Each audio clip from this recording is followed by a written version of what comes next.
The Tom Woods Show, episode 1906. Prepare to set fire to the index card of allowable opinion. Your daily dose of liberty education starts here.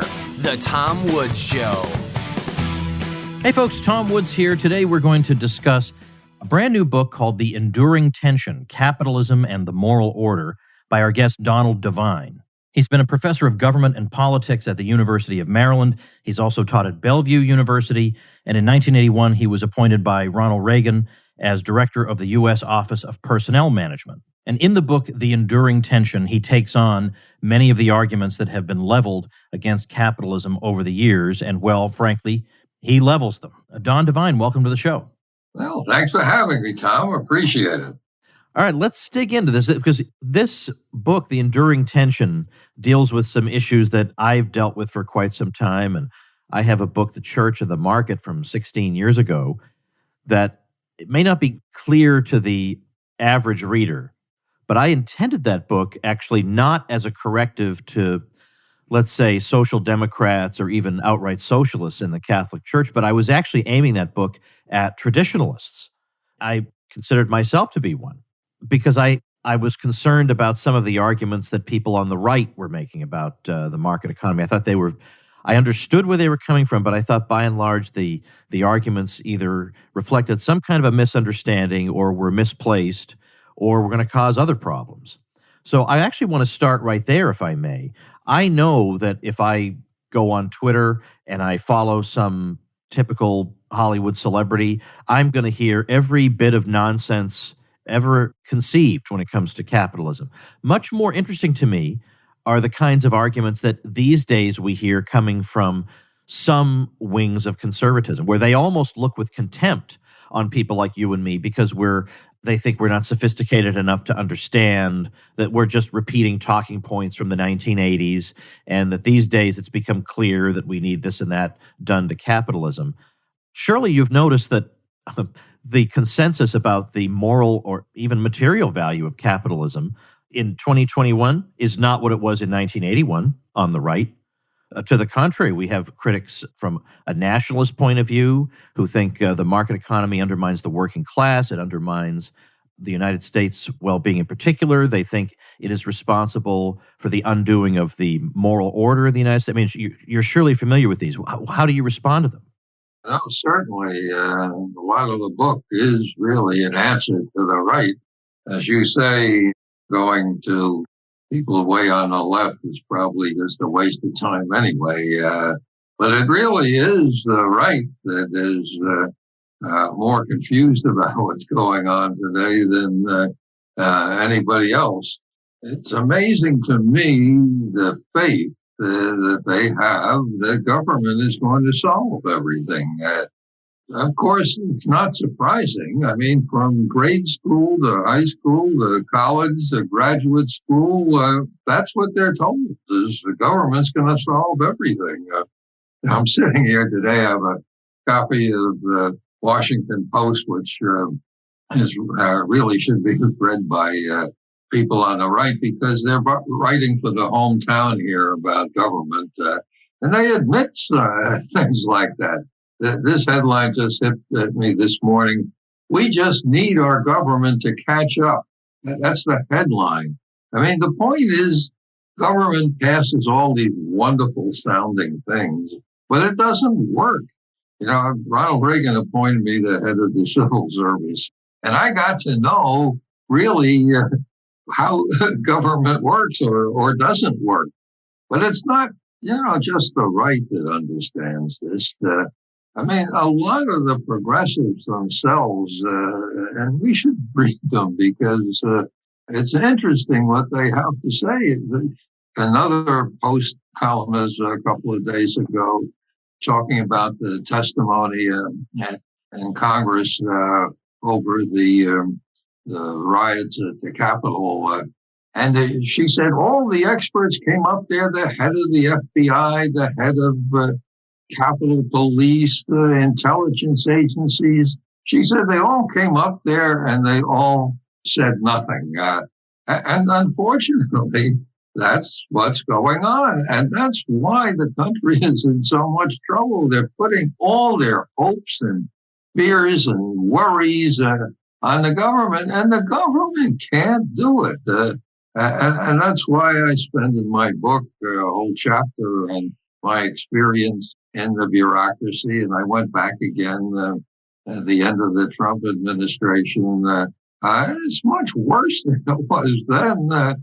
Back then it couldn't. And in the book, I go through all through the last quarter century of how the basic element, the FBI, it used to be the FBI was the perfect agency. And I mean, it's no secret to anybody now of all its problems, but Federal Reserve is at the end. The head of the Federal Reserve goes and testifies before Congress a couple of days ago and says, we can't solve our problems with monetary policy. That's what the Federal Reserve is supposed to do, monetary policy.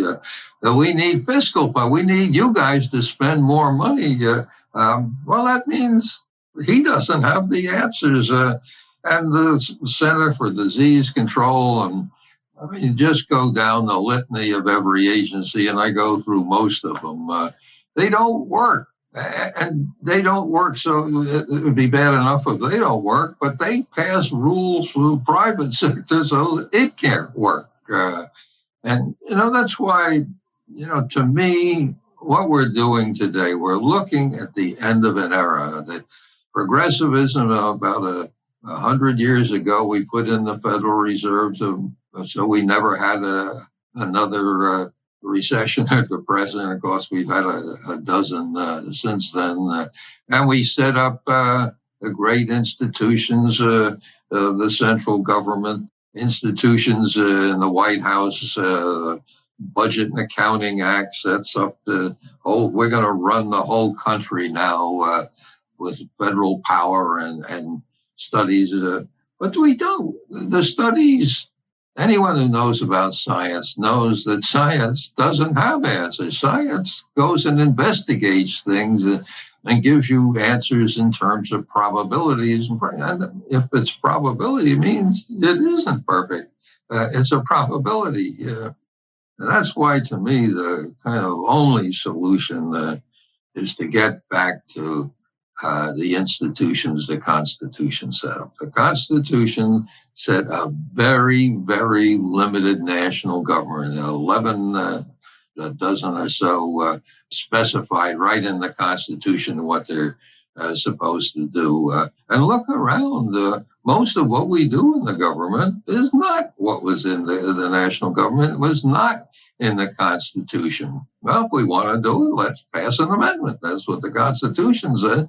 Our Constitution is based on federalism, is that we're getting out of the national government, relying on states, relying on counties, relying on local governments, and very much we're relying on the private sector and people, both the economic private sector and the voluntary association sector. That's what was great when the great analyst Alexis de Tocqueville came over.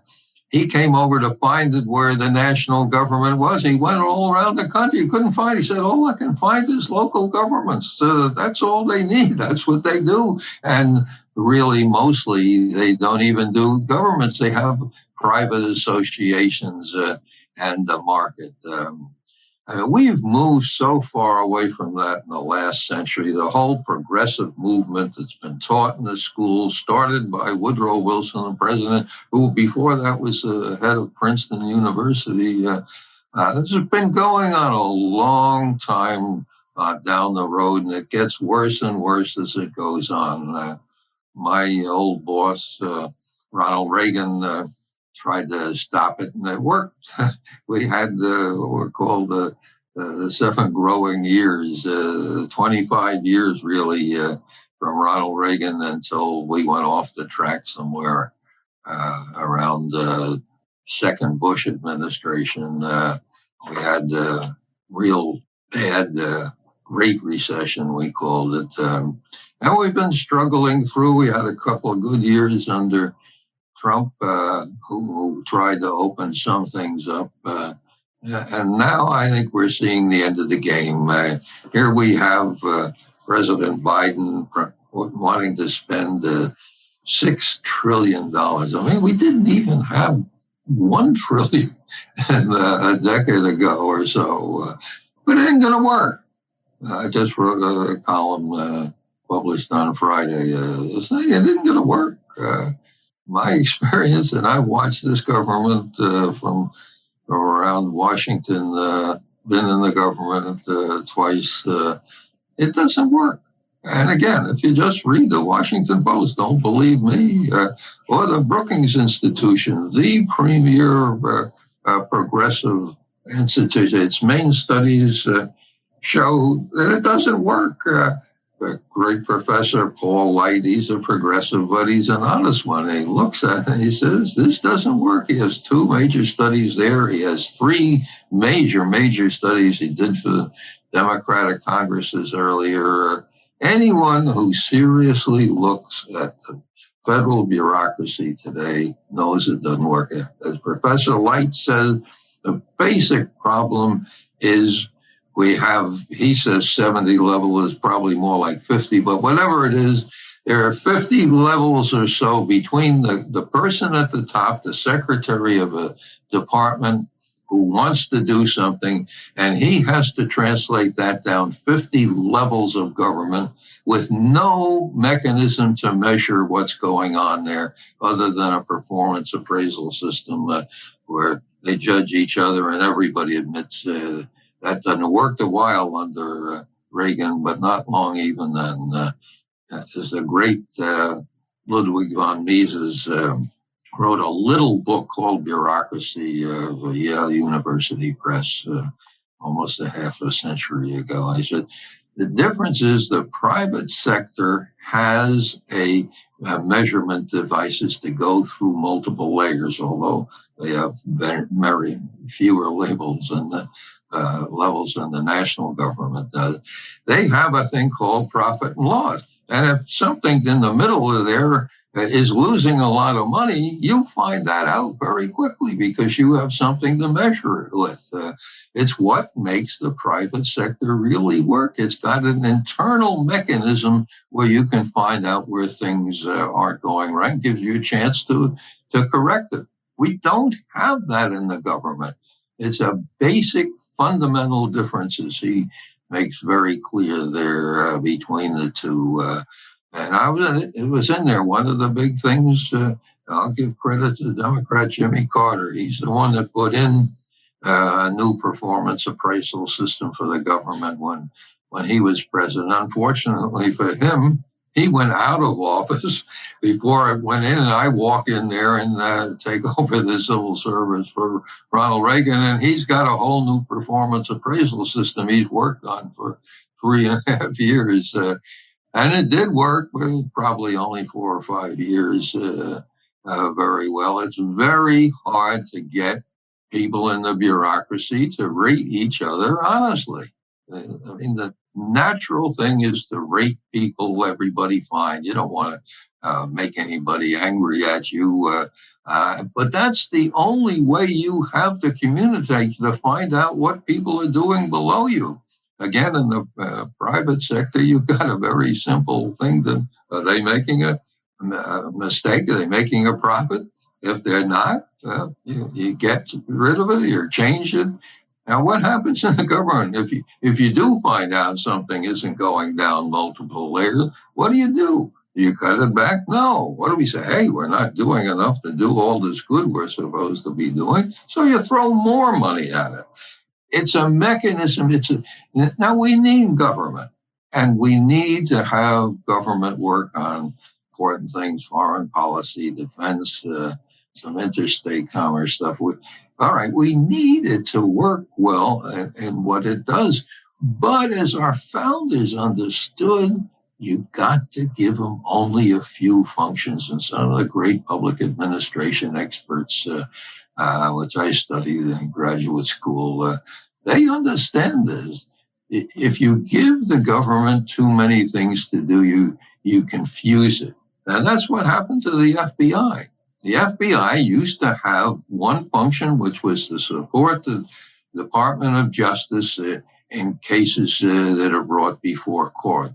But we later gave the FBI charge of being the domestic intelligence service. Those are two totally different things. At the time when it was proposed, I argued and said, create a different thing like MI5 did in England. Create a different agency so you don't confuse functions. And we just saw what happened over the last few years, the FBI, and more we're realizing, hey, those are two different functions, and the FBI can't do both, and they're very different kind. I go into that quite a bit in the book.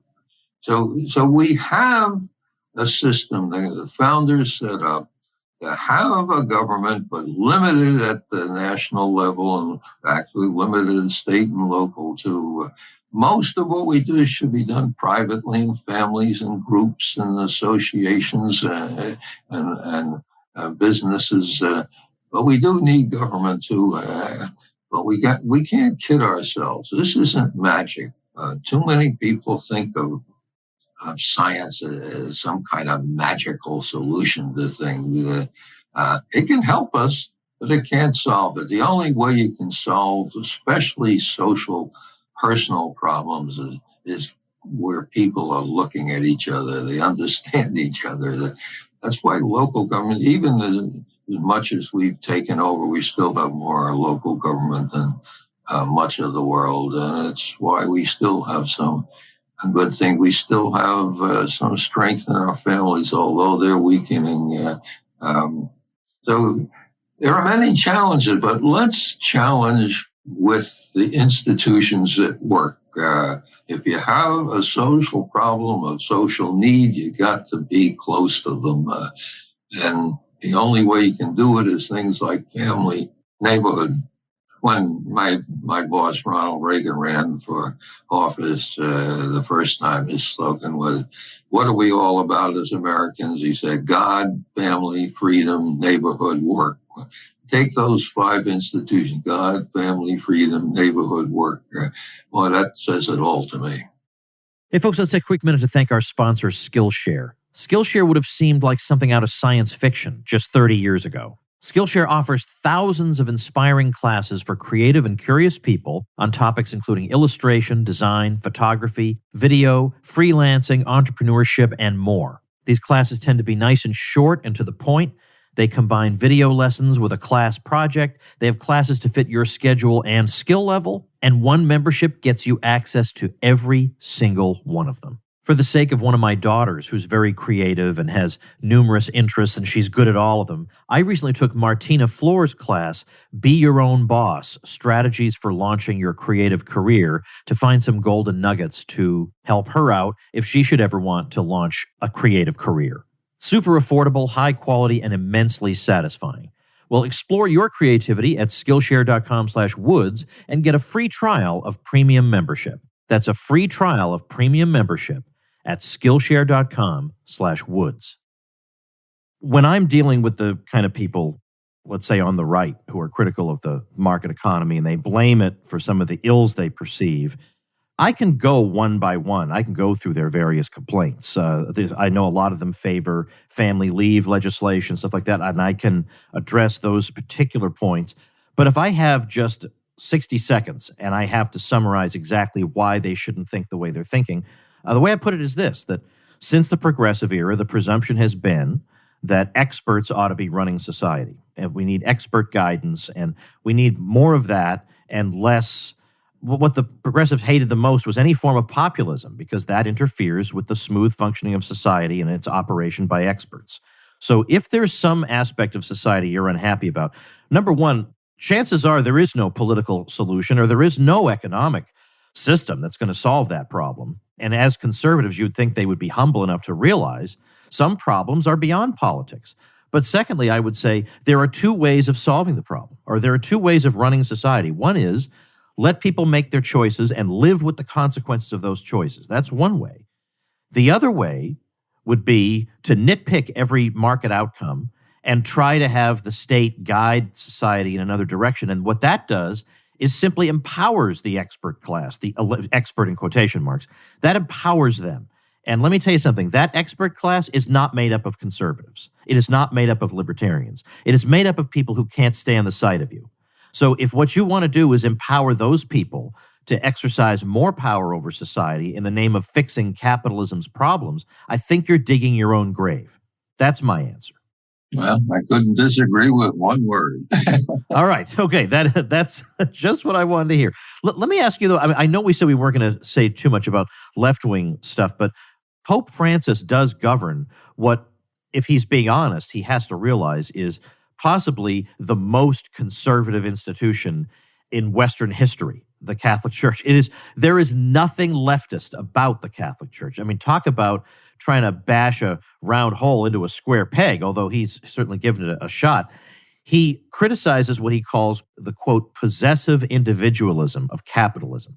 And this is the kind of thing very common on the left that has just got to be called out for the distortion that it is. Capitalism does not involve possessive individualism because it makes no value judgments. Capitalism is about private property and freedom of contract. That's what it is. It doesn't say you have to accumulate all the material wealth you possibly can. You have to charge the highest price you can possibly get away with. You have to not be charitable and keep all your money like a miser. It doesn't make any of these value judgments, none whatsoever. It simply says that it's best for people. Well, in fact, it doesn't even say it's best. It's not making value judgments. I'll make a value judgment. I think it's best when people, if I may, in a way, quote Pope John Paul II, treat each other as ends rather than means. And that's what capitalism does. It does not say, well, I have this grandiose way of organizing society, so I'm going to seize your wealth and issue commands to you. Well, no, that's treating you like a means. I treat you like an end under capitalism. I say, you have goals and dreams and aspirations of your own, and you should be free to pursue those without outside interference because you are an end in yourself. That's the way I view it. I don't understand this idea that capitalism teaches us to be greedy. It doesn't teach us anything. It says keep your mitts off other people. That's all it teaches. Well, as you know, you've read the book. I spend a lot of time answering Pope Francis. He's written some serious books on it. And I think the only way to deal with it is deal with each of the issues as he raises them and answers them. I like your nice summary of it. Capitalism is a means. Unfortunately, a lot of things are called capitalism, which aren't. He grew up in Argentina. Yeah. And Argentina talked about having markets, but the government controlled the markets. And he confuses what the government is doing to the market and calling it capitalism. And businessmen calling themselves capitalists when they're actually pretty much arms of the government. So there's a lot of misunderstanding about capitalism, and that's why I wrote the book and why it's a pretty tough book to read. I'll admit it deals with serious issues in a serious way, and I think that's what conservatives need to do today. We've lived off the great legacy of our Constitution and great writers, our founders of capitalism, Adam Smith, around the same time as our Constitution. We've gone away from it, and we got to stop kidding ourselves. As you said, progressivism is the doctrine that's taught in the schools. We have to educate ourselves, and we have to have the right answers in detail if we're ever going to turn this around. $6 trillion we're talking about spending, it'll crush the economy. We're sending extra money on unemployment insurance so people won't work when we're trying to have the economy recover. This is just basic stuff. But we need to have the answers. We can't just do slogans, and that's why I wrote this kind of book. One of the reviewers said it's like a whole history and political science and philosophy. It's all of that wrapped up in what? Well, It may be a little deep reading, but it does cover all those things, saves you from buying 6 or 7 books. Yeah, I agree. By the way, I want to correct you in the sense that I don't want to dissuade people from reading it thinking that it's going to be too dense for them. My audience will eat this up. It makes argument after argument after argument against some of the most common claims for government power. And it's very, very valuable in that sense. Well, I want to close because of the time I promised we would spend together with this kind of question. You mentioned Ronald Reagan several times. Reagan is known for saying government is not the solution to our problems. Government is the problem. And I wonder if in 2021, as a slogan, that's starting to ring a bit hollow in the following sense, that today we have the problem of we have big tech giants that are suppressing dissident voices. We have the private sector where there are plenty of business firms where it's very difficult to work because they're going to pry into they're going to demand that you have the vaccine, and if even if you have an objection to that, they're just going to make your life miserable, or they're going to monitor your social media, and if you have a tweet they don't like, you're out on your ear. You have to censor yourself. You get emails all the time about diversity training. Maybe the situation we face is a little more complicated than that slogan from the early 80s. How do you update that for 2021? Well, I'm not sure exactly what to put. And I was a political consultant, a top paid one for a little while in the country. I'm not sure I know the political answer. But what I do know is that we have to well understand what we are about. I think it does go back to government in the sense that Woodrow Wilson, a genius, probably the second most important intellectual we had since the founding. He put together a program of these experts you talked about running the government. That idea is his idea in the late 19th century. And he got his fellow heads of universities, of the key universities. They met together. They worked together. They created the American Society for Public Administration, the American Political Science Association, helped find them in other.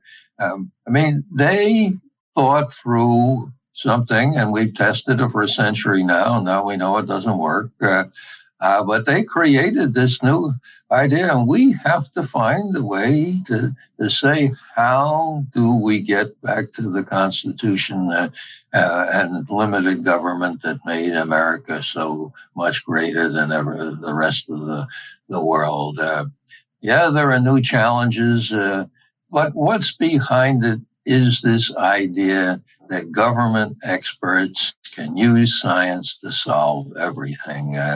And that's the way that we have to look at what they're saying, and we have to come up with answers to those questions.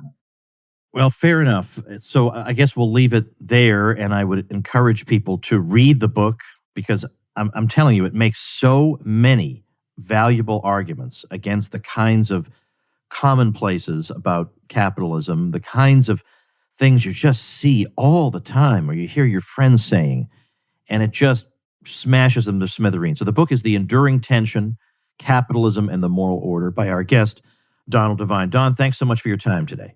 Oh, thank you so much for having me, Tom, and keep up the great work here. All right, folks, before we wrap up for today, a sad note.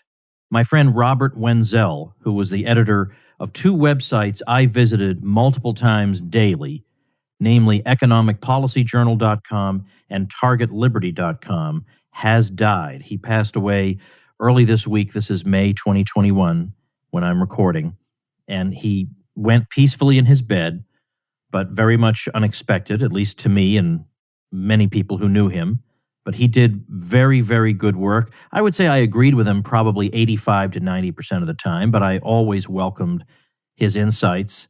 And as I say, I got a lot of great inspiration from his websites that I visited on a regular basis.